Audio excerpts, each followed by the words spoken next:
ఇప్పుడు మా Bharatiya Janata party NDA ఉద్దేశం కూడా go local with vocal, vocal with local అనే నిదానం ఉంది కదా. నేను విజయవాడలోనే పుట్టి పెరిగిన వాడిని. విజయవాడ వెస్ట్ నియోజకవర్గానికి కరెక్ట్గా 25 నిమిషాల దూరంలో నేను పుట్టింది. చదువుకున్నాను ఇక్కడే నాకు బోళ్ళంత వ్యవసాయం ఉంది మా ఊరి దగ్గర ఫ్యామిలీకి. సరే, విజయవాడలో ఉన్న వాళ్ళందరూ కూడా ఇక్కడ వాళ్ళన్నా కాదు కదా. అనేక చదువుకోవటాలకి నేను ఇంకో దానికి వేరే ఊర్లకి వెళ్ళి వస్తాం. లోకల్ నాన్ లోకల్ అనేది నేనే మహారాష్ట్ర వాడిని కాదు, ఉత్తరప్రదేశ్ వాడిని కాదు. సో అది ప్రతిపక్షాలు ఏమైనా మాట్లాడుతూ ఉంటుంటాయి కానీ అందులో నిజం లేదు. ఆయన ఎందుకు అలా దిగజారిపోయారనే దాని మీద నేను ఆయన మీద సానుభూతి పడవలసింది తప్పితే అంతకంటే నేను ఎక్కువ చెప్పలేను. విజయవాడ వెస్ట్లో నాకు తెలుసుకోకపోతే జీపీఎస్ వాడుకుంటా తెలుసుకునే విధంగా నాకు తెలుసు. నేను చదువుకున్న బాగానే, ప్రతి గల్లీకి వెళ్ళగలను నేను. విజయవాడ వెస్ట్లో ఇప్పుడు ఎవరైనా సరే అక్కడ వెళ్ళాలంటే అందరికీ అన్నీ తెలుసు అని నేను చెప్పను. కానీ కేశినేని నాని గారు స్థాయికి నేను దిగలేను, అంతవరకైతే సమాధానం చెప్పగలను. ఈ 3 పార్టీలు కలిసి తీసుకున్న నిర్ణయం, పోతిన మహేష్ గారు కూడా కలిసి పనిచేస్తారు డెఫినెట్గా. పవన్ కళ్యాణ్ గారు మాట్లాడతారు కాబట్టి ఆ సమస్యలు ఏమీ ఉండవు. ఎన్డీఏలో ముగ్గురం కలిసి దిగ్విజయంగా పనిచేసి దిగ్విజయంగా గెలిచి చూపెడతాం. కలిసికట్టుగా లేరని మీడియా ఇన్ఫర్మేషన్ ఏమో, మాతో ఇదంతా కలిసికట్టుగానే పనిచేస్తున్నారు. నేను ఇంకా అఫీషియల్గా అసలు మొదలు పెట్టలేదు. ఈ లోపల అందరం కలిసాం, మేము అందరం మాట్లాడుకుంటున్నాం. మాకు ఎటువంటి రకమైన సమస్యలు లేవు. అసలు విషయం ఆయన చెప్పారు.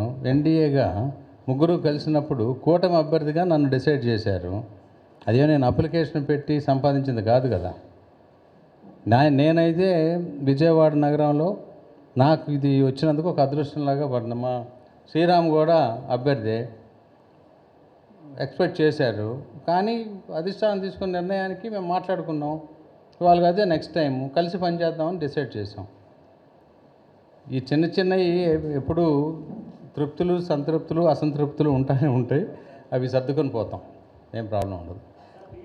ఆయన కదయ్యా అడగవలసింది, నేను కాదు కదా అంది. మరి అందుకే పాపం ఆయన అంత దిగజారిన స్థాయికి ఎందుకు దిగిపోయారు. ఆయన నా దగ్గర మేము కలిసి ఉన్నప్పుడు 10 సంవత్సరాలు ఆయన ఒక మంచి వ్యక్తిగానే నేను చూశాను. ఆయన స్థితి ఇంత దారుణంగా తయారవుద్దని, ఇంత త్వరితగతిగా ఇలా స్టాండర్డ్స్ ఇలా దిగిపోతాయని నేను ఎప్పుడూ ఊహించలే. నేను ఇప్పుడు ఆయన్ని సానుభూతి తప్ప నేను ఇంకేం చేయలేను. నేను చూస్తాను కొన్ని కామెంట్స్, ఒక ధనికుడిని తెచ్చిపెట్టారు. ధనికుడు అని ఇప్పుడే తెలిసిందా? నేను ధనికుడుగానే పుట్టాను. అది పుడతాం తప్ప అందరూ ధనికులు అవ్వాలనే కదా కోరుకుంటాం. అందరూ అవ్వాలి, అందులో మనం కూడా ఉండాలని కోరుకోవాలి. ఆయన ఏదో అలాంటి లూజ్ కామెంట్స్ చేస్తూ ఉన్నారు. దయచేసి ఆ కామెంట్స్కి నన్ను అడగొద్దు. నేను ఆ స్థాయికి దిగలేను. ముఖ్యంగా అది తెలుగు సినిమాలు వెండి తెరపై చూడాలని మీరు వెయిట్ చేసి చూడండి. డెఫినెట్గా అందరూ కూడా బ్రహ్మాండంగా చూస్తారు. చెప్పాలి, రేపు చేసి చూపెడతాను నేను. ప్రత్యర్థులు వాళ్ళ పని వాళ్ళు చేస్తారు కదా. ప్రత్యర్థులు ఎలాగైనా కామెంట్ చేయాల్సిందే. నేను ప్రత్యర్థుల మీద ఏమీ కామెంట్ చేయను. ఎవరి కష్టం వాళ్ళది. ఉన్న హద్దులో మనం ఎంత బాగా పనిచేయగలం అనేది మనం చేయాలి. చేసి ప్రజల అభిమానం పొందాలి. మన్నన పొంది మనం ఓట్స్ డెఫినెట్గా సంపాదించుకోగలనని నాకు నమ్మకం ఉంది. నేను ఇది ఒక మంచి పెద్ద అదృష్టం కింద ఫీల్ అవుతున్నాను. నా ఫీలింగ్ అది. నాకు ప్రత్యక్ష రాజకీయాల్లో ఇంతకుముందు ఎప్పుడు నాకు అవకాశం రాలా. ఇప్పుడు అవకాశం వచ్చి అది విజయవాడలో రావటం. విజయవాడ బెజవాడ అంటే రాజకీయ రాజధాని. ఇక్కడ బ్రహ్మాండంగా ఉంటుంది. అసలు ఎమ్మెల్యే ఏమేం చేయగలడు అనేది ఎమ్మెల్యేకి కొత్త నిర్వచనాన్ని నేను డెఫినెట్గా ప్రూవ్ చేయగలనని నాకు నమ్మకం ఉంది. ఓకే.